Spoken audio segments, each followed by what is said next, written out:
Assalamualaikum warahmatullahi wabarakatuh. Sahabat cahaya usia tua. Malam itu seharusnya menjadi malam paling bahagia dalam hidupku. Aku, Aisyah, seorang perempuan 27 tahun yang selalu dipercaya sebagai anak syalihah, lembut, dan penuh kesabaran. Malam itu adalah malam pertunanganku.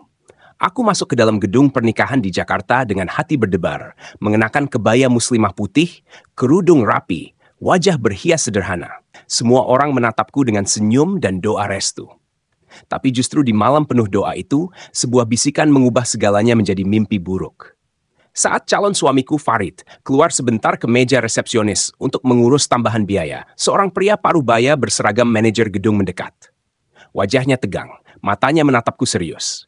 Dia berbisik di telingaku dengan suara rendah yang membuat darahku berhenti mengalir. Anak muda, batalkan pernikahan ini. Segera lapor polisi dan larilah sebelum terlambat. Aku terdiam membeku. Suara tawa para tamu, musik kasidah yang merdu, semua lenyap tertelan satu kalimat itu. Tanganku gemetar, gelas teh manis di depanku hampir terjatuh. Aku menoleh, tapi wajah Pak Rahman, manajer itu, tidak menunjukkan tanda bercanda sedikit pun. Matanya penuh kesungguhan, seperti seseorang yang baru saja menyaksikan bencana. Saat ia melangkah mundur, tubuhku seakan kehilangan tenaga. Apa maksudnya? Mengapa dia menyuruhku lari dari tunanganku sendiri? Sementara itu, Farid, calon suami yang selama ini kucinta, tampak begitu percaya diri di meja resepsionis. Dengan baju koko modern, senyum ramah, ia seakan sedang menata masa depan kami. Tamu-tamu memujinya, keluarga menyayanginya. Ibu Maryam, ibuku, tersenyum bahagia melihatku duduk di samping calon suami idaman. Ayahku, Pak Hasan yang jarang bicara, bahkan mengangguk puas melihat calon menantu yang dianggap mapan. Hanya aku yang duduk dengan hati beku, dihantui kalimat asing yang baru saja kudengar. Batalkan pertunangan ini, lapor polisi, dan lari segera. Aku mencoba menahan diri agar tidak terlihat panik di depan para tamu. Senyum kupaksakan, meski di dalam dada jantungku berdentum seperti genderang perang. Kata Pak Rahman terus menggema di telingaku. Apa mungkin dia salah orang? Atau, apakah Farid menyembunyikan sesuatu yang selama ini tidak kuketahui? Mataku tak sengaja mencari-cari sosok Farid di antara kerumunan. Ia berdiri gagah di dekat kasir, bercakap ringan dengan panitia gedung. Wajahnya penuh percaya diri. Senyum itu, senyum yang dulu membuatku yakin ia adalah lelaki terbaik. Aku mengenalnya 8 bulan lalu di sebuah seminar bisnis syariah. Farid, 30 tahun, memperkenalkan diri sebagai pengusaha properti yang sukses. Tutur katanya manis, gerak-geriknya sopan, dan ia selalu tampak murah hati. Dari awal, aku merasa Farid adalah lelaki yang berbeda. Setiap kali bersama, ia tak segan membayar makanan, membelikanku hadiah, bahkan sering memberi kejutan kecil. Hanya sesekali aku melihat bayangan lain darinya. Nada suara yang tinggi saat menjawab telepon, wajah menegang saat ada pesan masuk, dan jawaban singkat setiap kali kutanya soal pekerjaannya. Jangan banyak khawatir, Aisyah. Bisnis properti memang penuh tekanan. Yang penting aku serius sama kita, katanya waktu itu. Dan aku, yang terlalu mudah percaya, hanya mengangguk. Semua tanda kecil itu sekarang berputar kembali dalam pikiranku. Bagaimana jika peringatan Pak Rahman benar? Bagaimana jika lelaki yang hendak kunikahi bukanlah sosok yang kukenal? Tanganku dingin, tubuhku kaku. Aku ingin berlari, tapi bayangan wajah ibu dan ayah membuatku terhenti. Ibu Maryam tersenyum bahagia, seolah beban hidupnya terangkat karena putri sulungnya akhirnya menemukan pasangan.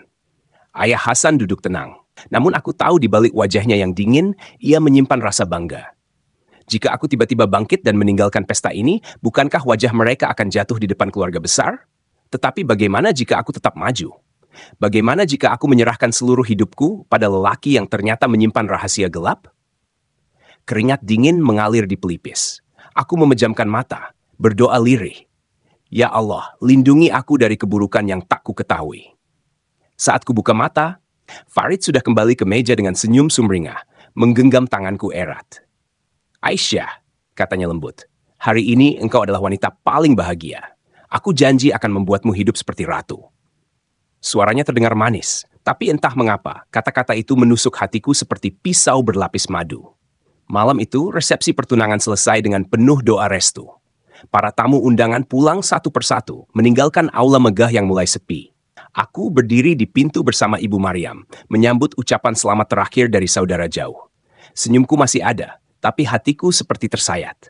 Kata-kata Pak Rahman seakan terus memburu. Batalkan, lapor polisi, lari sebelum terlambat. Farid mengantar kami pulang. Di dalam mobil, ia bercerita riang, membuat Ayah Hasan tersenyum, bahkan sesekali tertawa kecil. Aku hanya duduk diam di kursi belakang, memandang lampu jalan yang berkelebat. Dari luar, semuanya terlihat sempurna. Dari dalam, aku merasa terperangkap. Tanganku dingin, nafasku pendek, seakan ada batu besar menekan dadaku. Sampai di rumah, aku memilih tidur di kamar ibu. Ia ingin aku istirahat agar siap menyongsong hari pernikahan nanti. Malam itu, aku berbaring di sampingnya. Cahaya bulan menembus jendela, jatuh di wajah ibu yang damai. Aku menatapnya dengan hati pilu. Ingin sekali aku mengatakan tentang bisikan Pak Rahman, tapi bibirku terkunci. Bagaimana jika itu hanya salah paham? Bagaimana jika semua hanyalah ketakutanku sendiri? Aku takut membuat ibu gelisah. Malam semakin larut, tapi aku tidak bisa tidur. Bayangan wajah Farid terus muncul, berganti dengan tatapan tegas Pak Rahman. Aku menggenggam selimut, berdoa agar Allah menuntunku pada kebenaran. Saat mata hampir terpejam, ponselku bergetar. Nomor tidak dikenal. Jantungku meloncat. Dengan tangan gemetar, aku angkat panggilan. Assalamualaikum, ini Aisyah. Suara di seberang rendah dan tergesa. Aku terdiam sejenak, lalu menjawab pelan. Iya, siapa ini? Saya Rahman, manajer gedung. Maaf mengganggu malam-malam begini. Tolong jangan bicara panjang lewat telepon. Ini serius. Kita harus bertemu langsung. Ada sesuatu tentang Fang Farid yang harus kamu ketahui. Suaranya bergetar, penuh kekhawatiran. Darahku serasa berhenti mengalir. Apa maksud Bapak? Tanyaku panik. Dia terdiam sebentar lalu menambahkan, bukan lewat telepon, terlalu berbahaya. Saya hanya bisa bilang, jangan terlalu percaya. Ada hal-hal yang tidak kamu ketahui. Jika kamu mau selamat, kita bertemu besok di tempat yang aman. Saya akan hubungi lagi. Sebelum aku sempat bertanya lebih jauh, telepon diputus. Aku ternganga menatap layar ponsel yang kembali gelap. Tangan berkeringat, tubuh menggigil. Di sampingku, Ibu Maryam masih tertidur pulas. Aku menutup mulut dengan tangan agar tidak menjerit. Malam itu, aku tahu hidupku tidak akan pernah sama lagi. Keesokan harinya, aku bangun dengan mata bengkak. Ibu Maryam menatapku cemas. Aisyah, kenapa wajahmu pucat begitu? Semalam tak bisa tidur ya? Aku tersenyum paksa. Iya Bu, mungkin masih tegang habis acara tunangan. Ibu mengangguk. Percaya begitu saja. Tapi di dalam dadaku, keresahan semakin membesar. Pagi itu Farid menelpon, suaranya riang. Aisyah, semalam indah sekali. Aku yakin kita akan bahagia. Hari ini aku sibuk, tapi nanti malam aku jemput ya. Kita makan malam bersama. Aku menelan ludah, mencoba menjawab dengan suara wajar. Iya, insya Allah. Padahal hatiku masih dipenuhi tanda tanya. Apa sebenarnya yang disembunyikannya? Siangnya aku mencoba mencari tahu. Aku menghubungi seorang teman yang bekerja di bidang properti. Dengan suara hati-hati aku bertanya, kamu kenal dengan Farid, pengusaha muda itu? Temanku terdiam, lalu menjawab, aku pernah dengar namanya, tapi aneh. Tak ada perusahaan besar yang mencatat dia sebagai pengusaha resmi. Kata-kata itu membuat bulu kudukku meremang. Malam tiba, Farid menjemputku. Ia membawa mobil mewah, pintunya dibukakan dengan gaya romantis. Di restoran, ia memesankan aku nasi goreng kampung dan jus alpukat. Dari luar, ia tetap pria idaman. Tapi di tengah makan, mataku menangkap sesuatu. Seorang pria berusia sekitar 40-an, berpakaian sederhana, duduk di sudut ruangan. Tatapannya tajam mengarah ke meja kami. Aku bergetar. Bukan tatapan biasa, tapi seperti seorang yang sedang mengawasi. Aku mencoba tenang, sementara Farid sibuk bercerita tentang proyek-proyeknya.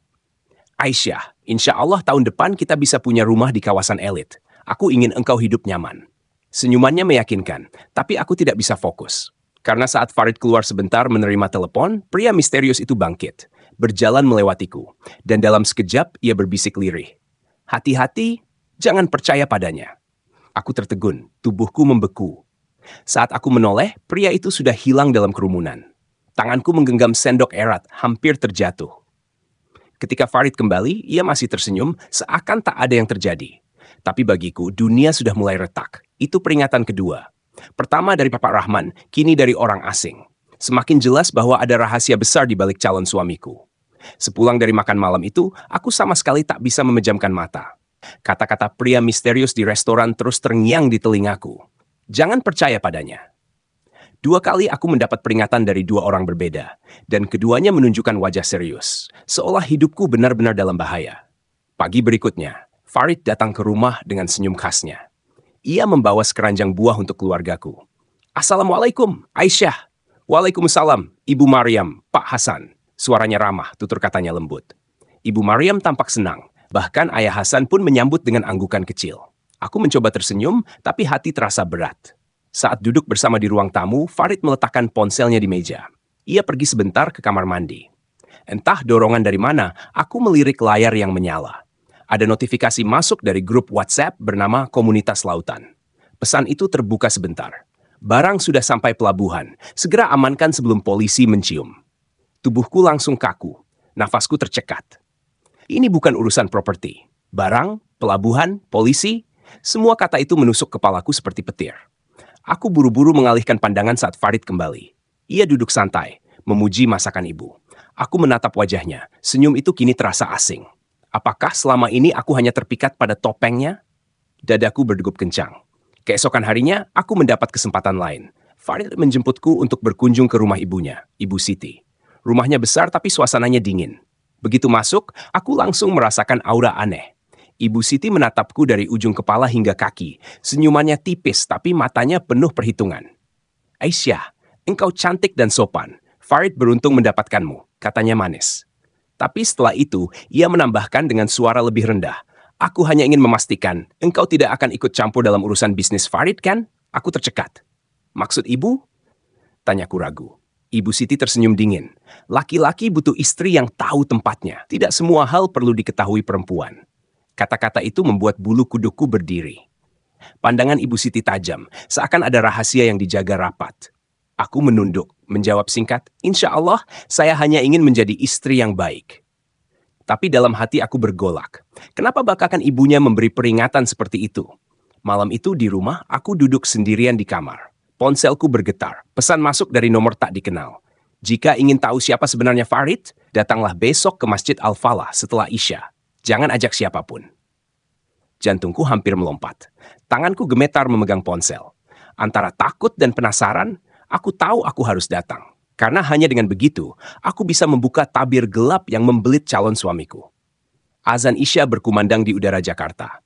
Malam itu aku mengenakan gamis hitam sederhana. Kerudung gelap menutupi wajahku sebagian. Aku berjalan cepat menuju Masjid Al-Falah. Jantungku berdegup kencang. Di tanganku hanya ada tas kecil berisi Al-Quran, saku, dan ponsel. Aku berdoa sepanjang jalan. Ya Allah, lindungi aku dari mara bahaya. Setelah syalat Isya, jamaah perlahan bubar. Aku duduk di serambi masjid, menunggu dengan hati resah. Tak lama kemudian, seorang pria paruh baya dengan wajah teduh mendekat. Itu Pak Rahman. Ia mengenakan koko putih dan peci, matanya penuh keseriusan. Aisyah, bisiknya, terima kasih sudah datang. Aku tahu ini berisiko, tapi engkau harus mendengar semuanya. Aku menelan ludah, menunduk. Bapak, apa sebenarnya yang terjadi? Mengapa Bapak menyuruhku batalkan pertunangan? Pak Rahman menarik napas panjang, lalu menatap lurus ke mataku. Farid bukan pengusaha properti. Itu hanya kedok. Sebenarnya ia terlibat dalam sindikat penyelundupan barang dari luar negeri. Barang-barang ilegal, bahkan beberapa di antaranya narkoba. Aku tahu karena aku pernah bekerja di pelabuhan dan aku melihat namanya muncul dalam daftar orang yang harus diwaspadai polisi. Darahku serasa berhenti mengalir. Astagfirullah, bisikku pelan. Pak Rahman melanjutkan, aku tak bermaksud merusak kebahagiaanmu. Tapi aku tak tahan melihatmu terjerat. Banyak perempuan yang hancur hidupnya setelah menikah dengan orang seperti dia. Uang, rumah, mobil, semuanya dari bisnis haram. Cepat atau lambat, polisi akan menyeretnya. Aku gemetar. Air mataku menetes. Selama ini aku membayangkan rumah tangga sakinah, penuh berkah. Tapi jika semua itu dibangun dari uang haram, apa artinya? Aku menutup wajah dengan tangan. Tapi Bapak, bagaimana aku bisa memastikan? Bagaimana jika ini hanya fitnah? Pak Rahman menggeleng. Besok malam ada pertemuan rahasia di sebuah gudang dekat pelabuhan Tanjung Priok. Aku mendapat informasi dari kenalanku yang masih bekerja di sana. Jika engkau ingin bukti, aku bisa tunjukkan tempat itu. Tapi ingat, sangat berbahaya. Aku terdiam. Ketakutan dan penasaran bercampur jadi satu. Jika aku pergi, nyawaku bisa terancam. Jika aku tidak pergi, aku akan menikah dengan lelaki yang mungkin seorang kriminal. Aku menatap Pak Rahman dengan mata basah. Baiklah, aku akan ikut. Tapi tolong, jangan biarkan aku sendirian. Pak Rahman mengangguk mantap. Insya Allah, aku akan melindungimu semampuku. Tapi bersiaplah Aisyah. Malam besok bisa jadi titik balik hidupmu. Malam berikutnya, udara di Jakarta Utara terasa lembab. Angin laut membawa aroma asin menusuk hidung. Aku mengenakan gamis hitam longgar. Wajahku tertutup cadar agar tidak mudah dikenali. Pak Rahman menjemputku dengan motor tua, tanpa suara berlebihan. Pegangan yang kuat, Aisyah. Kita harus hati-hati. Jangan sampai mereka sadar kita mengintai, ucapnya pelan. Aku mengangguk, jantungku berdentum keras. Sepanjang jalan menuju Tanjung Priok, lampu jalan redup dan suasana makin sepi. Gudang yang dituju terletak di area pelabuhan, dikelilingi pagar besi berkarat. Dari kejauhan, terlihat cahaya lampu sorot menembus celah pintu besar. Suara lelaki bercampur deru kendaraan terdengar samar. Kami bersembunyi di balik kontainer, mengintip ke arah pintu gudang yang terbuka sedikit. Di dalam, tampak beberapa pria berbadan tegap sedang memindahkan peti kayu besar. Suara mereka jelas. Cepat, barang harus beres malam ini. Kapal berikutnya datang jam 3. Tubuhku gemetar. Ini bukan bayangan, bukan fitnah. Ini nyata. Lalu aku melihat sosok yang paling membuat nafasku terhenti. Farid, calon suamiku. Ia berdiri di tengah ruangan dengan wajah tegas, mengenakan jaket kulit hitam. Tangannya menunjuk-nunjuk, memberi perintah pada anak buahnya. Suaranya keras, penuh wibawa. Jangan sampai ada kesalahan. Polisi sudah mulai curiga. Kita harus lebih rapi. Aku hampir terjerembab jika tidak ditahan Pak Rahman. Air mata menetes di balik cadar. Lelaki yang kupikir imam masa depanku ternyata pemimpin sindikat gelap. Tanganku menutup mulut agar tidak terisak keras. Dunia seakan runtuh. Tiba-tiba, sebuah mobil hitam berhenti di depan gudang. Dari dalam keluar seorang pria asing berperawakan Arab berjenggot rapi. Farid langsung menyalaminya dengan penuh hormat. Mereka berbicara dalam bahasa campuran Indonesia-Inggris. Aku hanya menangkap sepenggal. Barang ini bernilai miliaran. Pasar luar negeri menunggu. Pak Rahman berbisik lirih. Itu dia buktinya, Aisyah.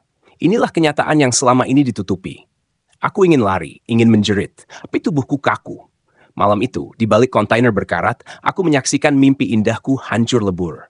Aku tahu, hidupku tidak akan sama lagi setelah malam ini. Tapi tiba-tiba, salah satu anak buah Farid berjalan ke arah kami, senter di tangannya berayun-ayun. "Hei, ada yang gerak di sana!" teriaknya. Aku dan Pak Rahman saling pandang dengan mata membelalak. Dalam hitungan detik, kami harus memutuskan, tetap bersembunyi, atau berlari menyelamatkan diri. Senter itu semakin dekat, cahaya menyapu ke arah tempat kami bersembunyi. Nafasku tercekat, tubuhku membeku. Pak Rahman segera meraih tanganku, berbisik cepat, "Lari sekarang!" Tanpa sempat berpikir, aku mengangguk dan kami berlari di antara tumpukan kontainer. Suara langkah kami bergema di malam yang sunyi. "Hei, ada orang! Tangkap mereka!" teriak salah satu anak buah Farid. Suara langkah kaki berat terdengar mengejar di belakang. Jantungku berdegup kencang, nafasku terengah. Aku hampir terjatuh saat jilbabku tersangkut di besi karatan. Tapi Pak Rahman menarikku dengan paksa. "Jangan berhenti, Aisyah. Kalau tertangkap, nyawa kita habis." Kami berlari menyusuri lorong sempit yang gelap. Hanya diterangi lampu neon redup.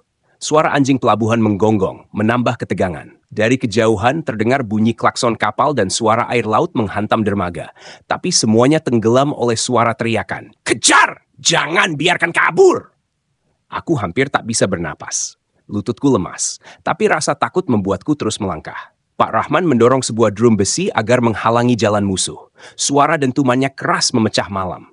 Beberapa detik kami berhasil memberi jarak, tapi aku tahu mereka masih mengejar. Tiba-tiba, sebuah motor butut terparkir di ujung gang. Tanpa pikir panjang, Pak Rahman menyalakan mesin, menarikku naik ke belakang.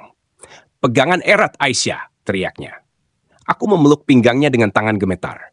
Motor itu meraung, melaju kencang meninggalkan gudang terkutuk itu. Dari kaca spion, aku masih sempat melihat Farid keluar dari gudang. Matanya tajam seperti pisau menatap ke arah kami.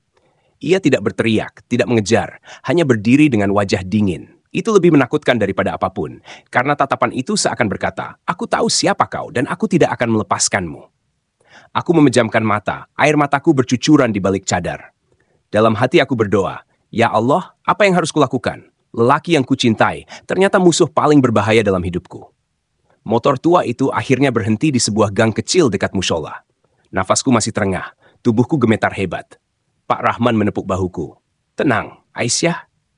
Kita sudah aman untuk sementara." Tapi aku tahu, tatapan Farid di depan gudang tadi bukanlah akhir. Itu adalah peringatan. Pak Rahman lalu mengajakku masuk ke sebuah rumah sederhana di belakang musola. Di dalamnya seorang pria berbadan tegap dengan seragam sipil duduk menunggu. Wajahnya keras, tapi matanya jujur. Ini Aisyah, kata Pak Rahman memperkenalkan. Dan ini Yusuf, seorang penyidik kepolisian. Dia sudah lama memburu sindikat Farid. Aku terbelalak, tubuhku kaku. Polisi, semua terasa semakin nyata. Yusuf menatapku serius. Aisyah, saya tahu ini berat untukmu, tapi hanya dengan bantuanmu kami bisa menghentikan Farid. Tanpa bukti dari orang dekatnya, kami sulit menjatuhkan dia. Kami butuh keberanianmu. Air mataku jatuh deras. Bagaimana mungkin aku bisa membantu? Aku hanyalah seorang perempuan biasa dan dia calon suamiku. Suaraku pecah di tengah kalimat. Yusuf menghela napas. Justru karena itu, dia percaya padamu. Kau bisa melihat hal-hal yang tidak bisa kami capai. Jika engkau bersedia, kami akan lindungi sekuat tenaga. Tapi risikonya besar. Aku menunduk, tangan menggenggam gamis hingga berkerut. Hidupku terasa seperti berada di persimpangan jalan. Menikah dengan Farid berarti masuk ke dalam dunia gelap penuh dosa. Membantu polisi berarti mempertaruhkan nyawaku, bahkan mungkin keluargaku. Tapi aku tahu Allah tidak akan ridha jika aku menutup mata terhadap kejahatan. Aku menatap Yusuf dengan mata basah. Apa yang harus aku lakukan? Yusuf mencondongkan tubuhnya, berbicara lirih. Dekati dia seperti biasa. Jangan sampai curiga. Amati siapa yang datang ke rumahnya. Catat plat nomor mobil yang sering menjemputnya. Dan jika bisa, dapatkan dokumen atau percakapan dari ponselnya. Itu akan menjadi bukti besar. Jantungku berdegup kencang. Tugas itu terdengar mustahil, tapi juga satu-satunya jalan. Aku mengangguk perlahan, meski rasa takut mencekik. Insya Allah aku akan coba. Yusuf menepuk meja pelan. Baik, mulai sekarang, engkau bukan hanya calon pengantin. Engkau adalah saksi kunci. Jangan lengah Aisyah, hidupmu sedang dipertaruhkan. Malam itu aku pulang dengan hati berat. Di kamar, aku duduk sendirian menatap cermin. Wajahku pucat, mataku bengkak. Aku berbisik pada diriku sendiri. Ya Allah, beri aku kekuatan. Jika ini jalanmu untuk menyelamatkan diriku dan orang lain, aku pasrah. Dan untuk pertama kalinya, aku sadar. Cinta tak bisa membutakan mata terhadap kebenaran. Keesokan harinya, aku kembali berperan sebagai Aisyah yang sama. Calon istri yang lembut, patuh, dan penuh cinta. Farid menjemputku dengan mobil mewahnya. Wajahnya tetap menawan seperti biasa. Aisyah, nanti sore aku ada urusan bisnis, tapi aku ingin kau menemaniku sebentar sebelum itu. Aku rindu, katanya sambil tersenyum manis. Aku memaksakan senyum. Baik, insya Allah. Dalam hatiku aku bergetar. Urusan bisnis? Atau pertemuan gelap lagi? Sepanjang perjalanan aku berusaha tenang, namun mataku mencuri pandang ke ponselnya yang tergeletak di konsol mobil. Notifikasi masuk bertubi-tubi, tapi Farid tampak santai menyetir, seakan tak ada yang perlu disembunyikan.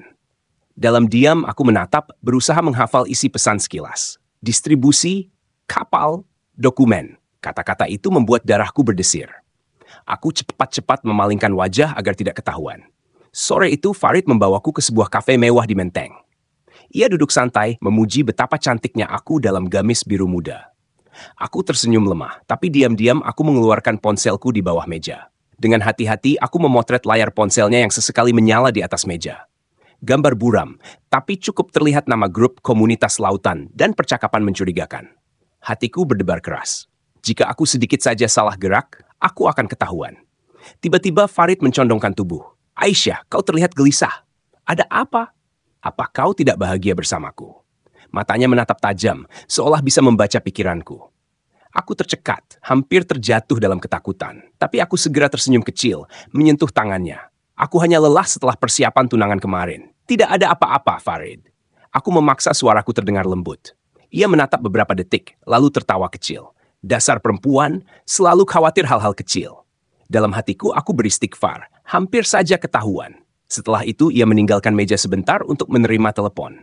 Kesempatan. Dengan cepat, aku meraih ponselnya, membuka galeri, lalu menyalin beberapa foto ke ponselku lewat Bluetooth. Ada gambar peti kemas, dermaga, bahkan catatan dokumen pengiriman. Bukti nyata, aku hampir menangis lega. Tapi saat aku hendak mengembalikan ponsel ke tempat semula, bayangan tubuh Farid sudah muncul dari balik kaca. Jantungku hampir berhenti.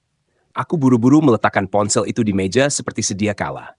Ia kembali duduk, matanya sekilas menyapu ponsel, lalu menatapku. Aku menahan napas. Namun ia hanya tersenyum. Besok kita akan bertemu ibuku lagi. Dia ingin bicara denganmu soal persiapan nikah. Jangan buat dia kecewa. Aku mengangguk patuh, padahal telapak tanganku basah oleh keringat. Dalam hati aku berteriak, Ya Allah, lindungi aku. Aku sudah memegang bukti pertama. Kini aku tak boleh lengah.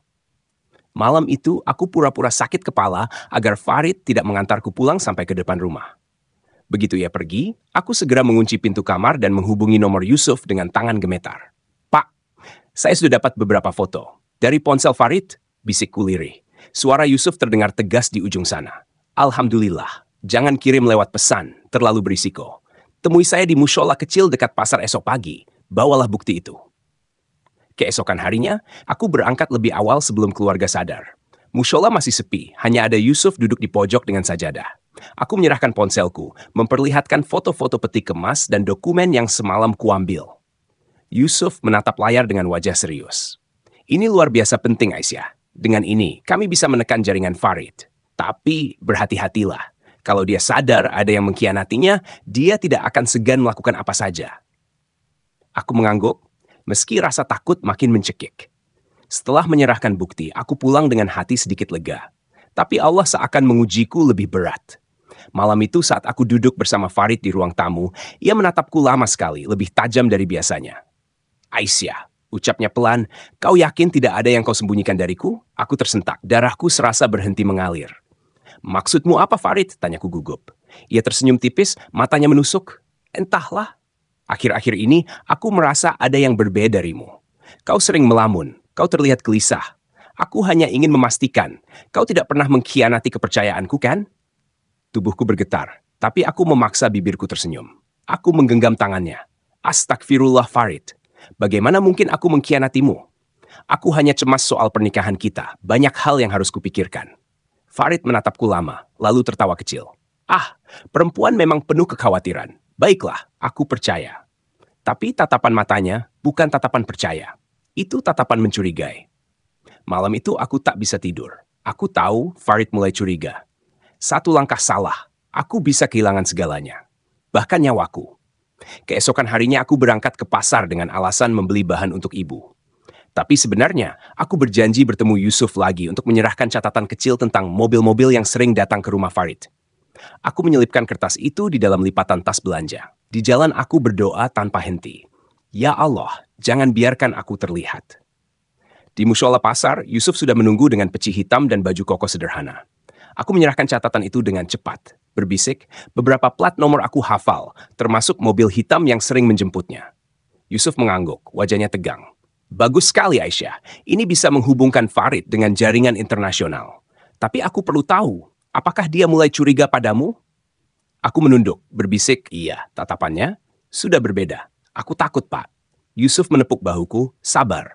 Jangan lakukan apapun yang tergesa-gesa. Ingat, kau bukan sendirian. Kami ada." Aku merasa sedikit lega. Tapi saat keluar dari mushola, jantungku hampir berhenti. Di seberang jalan, tak jauh dari deretan toko emas, aku melihat sosok yang sangat kukenal, Farid.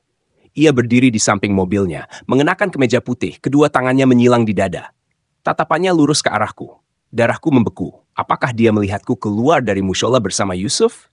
Aku berpura-pura tidak melihat, melangkah cepat menuju pasar. Tapi aku bisa merasakan matanya mengikutiku, menusuk punggungku. Setiap langkah terasa berat. Aku hampir terjatuh ketika seorang pedagang menabrakku, tapi aku terus berjalan, berpura-pura sibuk menawar sayur. Dalam perjalanan pulang, Farid tiba-tiba menelpon. Suaranya terdengar tenang, tapi dingin. "Aisyah, kau dari mana? Aku lihat kau di pasar tadi. Kenapa tidak menghampiriku?" Nafasku tercekat. Aku hanya buru-buru belanja, Farid. Ibu menunggu di rumah." Hening beberapa detik, lalu ia tertawa kecil. "Ah, baiklah. Tapi lain kali jangan menghindar dariku, ya." Tawa itu terdengar ramah, tapi hatiku tahu, Farid sedang menguji. Ia mulai mengawasi setiap gerakanku. Jika aku lengah sedikit saja, semua akan terbongkar. Sejak hari itu, Farid berubah. Ia tidak lagi sering membiarkanku pergi sendiri. Setiap kali aku pamit ke pasar atau sekadar mengunjungi tetangga, ia selalu berkata dengan nada manis namun menusuk, "Biar aku antar, Aisyah. Aku tak suka kau berjalan sendirian." Awalnya terdengar perhatian, tapi aku tahu, itu adalah pengawasan. Aku mulai merasa seperti burung dalam sangkar emas. Cantik di luar, tapi terpenjara di dalam. Setiap malam ponselnya terus bergetar dengan pesan-pesan misterius. Aku tak lagi berani mendekat, karena tatapannya semakin waspada. Bahkan sekali waktu, ia bertanya sambil tersenyum tipis.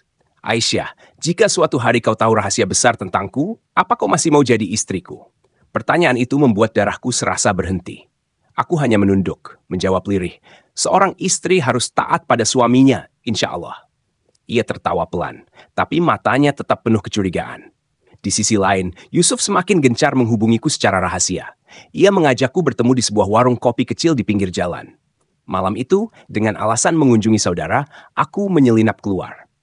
Yusuf menatapku serius. Aisyah, kami sudah hampir cukup bukti. Tapi kami butuh satu hal terakhir, rekaman suara atau video yang menunjukkan Farid memimpin transaksi. Tanpa itu, dia bisa lepas lagi. Aku gemetar mendengarnya. Pak, itu sangat berisiko. Dia selalu waspada. Jika aku ketahuan. Suaraku melemah. Yusuf mencondongkan tubuh. Aku tahu ini berat. Tapi jika engkau berhasil, banyak nyawa akan terselamatkan. Jangan lupa, apa yang dia lakukan bukan hanya merugikan negara, tapi juga merusak generasi muda dengan narkoba. Allah akan bersama orang-orang yang berani menegakkan kebenaran. Kata-kata itu menusuk hatiku. Aku menatap Yusuf, air mata menetes. Dalam hati aku berdoa, Ya Allah, lindungi aku. Jika ini jalan untuk menegakkan kebenaran, beri aku kekuatan. Malam itu aku pulang dengan dada berdebar. Farid menyambutku dengan tatapan curiga. Dari mana? Aku buru-buru menjawab, dari rumah bibi. Ia mendekat, mencium keningku, lalu berbisik. Aku harap kau tidak menyembunyikan sesuatu, Aisyah. Aku benci pengkhianatan. Senyumannya membuat bulu kuduku berdiri. Aku tahu, waktuku semakin sedikit sebelum dia benar-benar tahu segalanya. Malam Jumat itu, Farid berkata ia harus menghadiri pertemuan penting di sebuah rumah makan pinggiran kota. Hanya jamuan kecil dengan kolega bisnis, ujarnya sambil mengenakan jas hitam. Kesempatan emas. Aku memberanikan diri berkata, boleh aku ikut. Aku ingin selalu di sisimu. Farid sempat menatapku curiga, tapi akhirnya mengangguk. Baiklah, tapi jangan banyak tanya. Sepanjang perjalanan, tanganku dingin berkeringat. Di balik jilbabku, terselip alat perekam kecil yang Yusuf berikan. Ia berpesan, tekan tombol ini saat kau dengar pembicaraan penting. Jangan lepaskan, apapun yang terjadi. Aku memeluk doa di dalam hati. Ya Allah, lindungi aku. Sesampainya di rumah makan, kami masuk ke ruang VIP tertutup. Di sana sudah ada 3 pria asing menunggu. 2 di antaranya berbicara bahasa Arab, satunya beraksen Batam. Mereka menyambut Farid dengan pelukan hangat. Aku duduk di samping, berpura-pura menunduk sambil memainkan ponsel. Tapi telingaku fokus mendengar setiap kata. Salah satu pria Arab itu berkata pelan, pengiriman berikut harus lebih cepat. Pasar Timur Tengah menunggu. Uang muka sudah kami transfer. Farid menjawab mantap. Tenang, barang ada di gudang. Kapal berangkat 3 hari lagi, semua beres. Suaranya tegas, penuh kendali. Aku segera menekan tombol perekam. Jantungku hampir melompat keluar. Inilah bukti yang Yusuf butuhkan. Tiba-tiba, salah satu anak buah Farid menatap ke arahku. Bang, kenapa Aisyah ikut? Aman gak? Aku tercekat, tubuhku kaku. Farid tersenyum tipis, menepuk bahu pria itu. Dia calon istriku. Perempuan saleha, tak tahu urusan bisnis. Dia aman. Semua tertawa kecil. Aku memaksa tersenyum malu, padahal dalam hati hampir pingsan. Pertemuan berlangsung sekitar 1 jam. Aku berhasil merekam banyak percakapan, termasuk soal jumlah uang, rute kapal, dan nama kode barang. Tapi saat hampir selesai, ponselku tiba-tiba jatuh ke lantai. Suara klik dari alat perekam ikut terdengar samar. Semua kepala menoleh ke arahku. Aku panik, cepat-cepat mengambil ponsel. Aku hanya ceroboh. Maaf. Mata Farid menatapku lama sekali. Senyumnya tak hilang, tapi ada kegelapan yang menusuk. Aku merasa ia mendengar sesuatu. Tubuhku gemetar hingga kaki hampir tak bisa berdiri. Dalam hati aku menjerit, Ya Allah, jangan biarkan dia tahu. Saat kami keluar dari rumah makan, Farid menggenggam tanganku erat sekali. Terlalu erat. Di dalam mobil, ia tak berkata sepatah pun. Hanya sunyi, kecuali suara napasnya yang berat. Aku menunduk, tak berani menatap.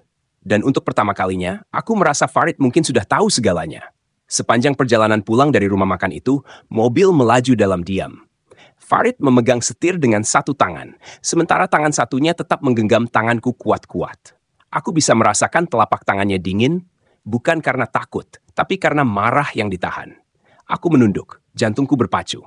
Di dalam tas, alat perekam masih tersimpan rapi, dan aku berdoa agar ia tidak menyadarinya. Sesampainya di rumah, Farid tidak langsung masuk. Ia menutup pintu mobil, lalu menoleh padaku dengan senyum samar. Aisyah, suaranya pelan tapi dingin. Kau bahagia jadi calon istriku kan? Aku tercekat, buru-buru menjawab. Tentu Farid, aku bersyukur pada Allah. Ia mengangguk pelan, lalu matanya menajam. Kalau begitu, kenapa tadi kau tampak gugup sampai menjatuhkan ponsel? Ada sesuatu yang kau sembunyikan dariku. Darahku serasa berhenti mengalir. Aku memaksa tersenyum. Tidak, Farid. Aku hanya takut membuatmu malu di depan teman-temanmu. Itu saja. Aku meremas ujung jilbabku, berusaha menutupi kegugupan. Farid menatapku lama, seakan ingin menembus isi kepalaku. Lalu tiba-tiba ia tertawa kecil. Semoga saja begitu. Aku paling benci pengkhianat, Aisyah. Ingat itu. Kata-katanya menusuk seperti pisau dingin. Malam itu, sebelum tidur, ia masih sempat meletakkan tangannya di pipiku. Aisyah, kalau suatu hari aku tahu kau berbohong, bukan hanya aku, tapi semua orang yang kau cintai bisa terkena akibatnya. Senyumnya manis, tapi ancaman di baliknya membuat tubuhku menggigil. Aku mengangguk lemah. Insya Allah aku tidak akan berbohong padamu, Farid. Saat ia tertidur, aku duduk di tepi ranjang. Air mataku jatuh tanpa bisa ditahan. Aku sadar, waktuku semakin sempit. Yusuf harus segera mendapatkan rekaman ini sebelum Farid benar-benar tahu. Kalau tidak, aku bisa menjadi korban berikutnya. Pagi itu, Farid bersikap manis luar biasa. Ia menyiapkan sarapan untukku, bahkan menyuapi sepotong roti sambil tersenyum. Calon istriku harus selalu bahagia, katanya lembut. Tapi di balik kelembutan itu, aku bisa merasakan tatapan matanya yang terus mengawasi setiap gerakanku. Seolah-olah senyum itu hanya topeng mas dan di baliknya ada sesuatu yang berbahaya menunggu meledak kapan saja. Aku tahu aku harus menyerahkan rekaman itu kepada Yusuf secepat mungkin. Tapi bagaimana caranya jika Farid tak pernah membiarkanku keluar sendirian lagi? Bahkan ketika aku berkata ingin menjenguk ibu, ia langsung menjawab, "Aku ikut. Tidak ada alasan aku membiarkanmu sendirian." Nafasku tercekat, semua jalan seolah buntu. Tengah hari, saat Farid sedang menerima telepon penting di ruang kerjanya, aku melihat kesempatan kecil. Aku menyelinap ke dapur, lalu berpura-pura menyiapkan teh. Dengan tangan gemetar, aku mengeluarkan alat perekam itu dari lipatan jilbab, menyalinnya cepat ke ponselku, lalu menyembunyikan file rekaman di sebuah folder dengan nama acak. Baru saja selesai, suara langkah Farid terdengar mendekat. Aku hampir menjatuhkan cangkir. Ia masuk, menatapku penuh selidik. "Apa yang kau lakukan di sini sendirian?" Aku tersenyum gugup, mengangkat cangkir teh. "Aku hanya ingin membuatkan teh hangat untukmu, Farid." Ia mendekat, menatap mataku dalam-dalam, lalu tersenyum samar. "Kau memang istri idaman." Tapi aku melihat tangannya meraih meja, mengambil cangkir, dan dengan sengaja menyentuh tasku sebentar, seolah memeriksa. Hatiku serasa jatuh ke lantai. Apakah ia mulai curiga? Malamnya aku berpura-pura tidur lebih awal. Sementara itu, dengan hati-hati aku mengirimkan file rekaman itu lewat pesan singkat kepada Yusuf Shi menggunakan kode sederhana yang sudah disepakati. Pesanan roti sudah siap. Hanya itu. Aku berdoa agar sinyal cukup kuat agar file terkirim sebelum Farid menyadarinya.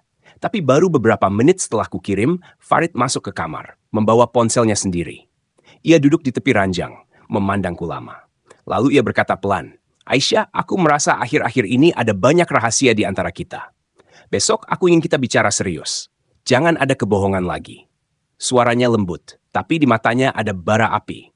Aku memejamkan mata pura-pura lelah, padahal dalam hati aku menjerit. Ya Allah, apakah dia sudah tahu? Besok mungkin menjadi hari penentu hidupku. Pagi itu suasana rumah terasa berat. Farid duduk di ruang tamu dengan wajah serius, tidak seperti biasanya. Aku melangkah pelan sambil membawa nampan teh, mencoba terlihat tenang. Ia menatapku tajam, lalu berkata lirih, "Aisyah, hari ini aku ingin kau menemaniku ke gudang. Aku ingin kau lihat sendiri pekerjaanku. Setelah itu, aku akan tahu apakah kau benar-benar bisa menjadi pendampingku atau tidak." Darahku berdesir dingin. Gudang? Itu pasti tempat ia menyimpan barang haramnya. Apakah ini jebakan? Atau ia benar-benar ingin mengujiku? Aku mencoba tersenyum. Insya Allah, Farid. Aku akan menuruti apa yang kau minta. Padahal dalam hati aku gemetar ketakutan. Sepanjang perjalanan menuju gudang, aku berdoa tanpa henti. Yusuf pasti sudah menerima rekaman semalam. Semoga ia segera bertindak. Farid menyetir dengan tenang, sesekali menoleh padaku. "Aisyah, aku percaya padamu. Tapi aku ingin kau membuktikannya. Kalau kau bisa melihat apa yang kulakukan tanpa ketakutan, berarti kau pantas jadi istriku. Kalau tidak..." Ia berhenti bicara, hanya tersenyum samar. Senyum yang membuat bulu kudukku merinding. Sesampainya di gudang tua dekat pelabuhan, beberapa pria berbadan kekar sudah menunggu. Kotak-kotak kayu besar tersusun rapi. Salah seorang membuka salah satu kotak memperlihatkan isi yang terbungkus rapi dalam plastik bening. Aku tertegun. Tak salah lagi. Narkoba. Tanganku hampir gemetar, tapi aku cepat-cepat menunduk agar tak terlihat. Farid menatapku lekat-lekat. "Bagaimana Aisyah? Masih mau jadi istriku setelah tahu semua ini?" Aku menelan ludah, berusaha menahan air mata. Farid, aku hanya ingin mendampingimu. Aku tidak akan lari. Suaraku bergetar, tapi kupaksakan terdengar meyakinkan. Farid tersenyum tipis, lalu tiba-tiba ia memberi isyarat pada anak buahnya. Salah satu dari mereka menyerahkan sebuah pistol kecil padanya. Farid menaruh pistol itu di atas meja, lalu mendorongnya ke arahku. Kalau kau benar-benar setia padaku, buktikan. Angkat senjata ini dan tembak karung kosong itu. Aku ingin lihat keberanianmu. Lututku lemas. Aku menatap pistol itu dengan pandangan kabur. Ini bukan sekadar ujian. Ini adalah perangkap. Jika aku menolak, ia akan tahu aku tidak sejalan dengannya. Jika aku menuruti, aku akan benar-benar terjebak. Ya Allah, apa yang harus kulakukan? Dan pada saat yang sama, dari kejauhan terdengar suara sirine samar. Semakin lama semakin dekat. Semua orang di gudang menoleh panik. Farid berdiri cepat, matanya menyipit. Apa-apaan ini? Ia menoleh padaku dengan tatapan membunuh. Aisyah, apa yang kau lakukan? Sirine meraung semakin keras, memantul di dinding gudang tua itu. Dalam hitungan detik, pintu besi didobrak paksa. Polisi, angkat tangan! Teriakan menggema, membuat semua anak buah Farid panik. Senjata api berkilatan, suara teriakan bercampur dengan langkah kaki yang berhamburan. Aku berdiri terpaku di tengah gudang, tubuhku gemetar hebat. Farid langsung menarik lenganku kasar, menyandarkanku di depannya. Jangan bergerak, Aisyah, desisnya dengan mata penuh api. Di tangannya, pistol terangkat dan ujung dinginnya menempel di pelipisku. Kalau kalian mendekat, dia mati sekarang juga. Teriaknya pada para polisi yang sudah mengepung. Dari barisan polisi, aku melihat sosok Yusuf maju dengan rompi anti peluru. Farid, lepaskan dia. Dia tak ada hubungannya dengan bisnis kotormu. Yusuf berseru lantang, wajahnya tegang. Farid tertawa miris. Tidak ada hubungannya? Dia calon istriku dan mungkin pengkhianat terbesar yang pernah kutemui. Tangannya semakin menekan pistol ke kepalaku. Aku nyaris pingsan, tapi berusaha tetap berdiri. Polisi lain mulai menyebar, mencoba mencari celah. Namun Farid panik, ia menyeretku mundur, hingga punggungku menabrak tumpukan peti kayu.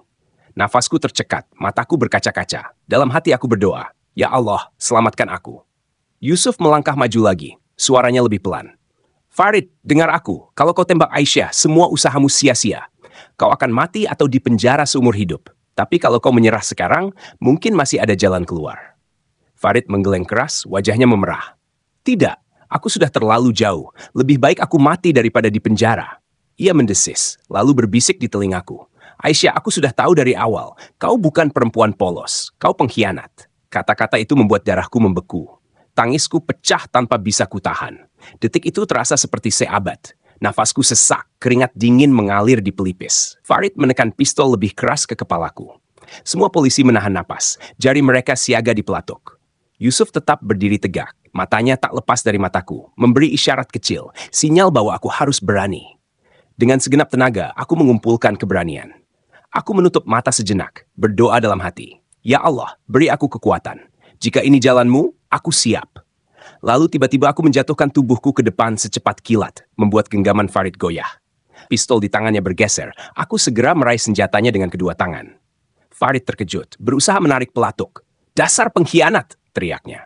Kami bergulat, tubuhku hampir terhantam peti kayu. Suara Yusuf membelah udara. Tembak kalau perlu! Lindungi Aisyah! Dor! Dor! Dua letusan terdengar berturut-turut. Ruangan bergemuruh. Bau mesiu menusuk hidung. Aku terhuyung, telingaku berdenging. Pandanganku kabur sesaat, lalu kulihat Farid terjatuh ke lantai. Pistolnya terpental jauh. Darah mengalir di lengannya. Ia mengerang kesakitan, tapi masih mencoba bangkit. Polisi segera menerjang, memborgolnya dengan kasar.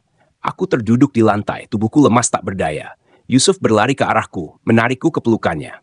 Alhamdulillah, kau selamat Aisyah, katanya dengan suara serak. Air mataku mengalir deras, aku hanya bisa mengangguk.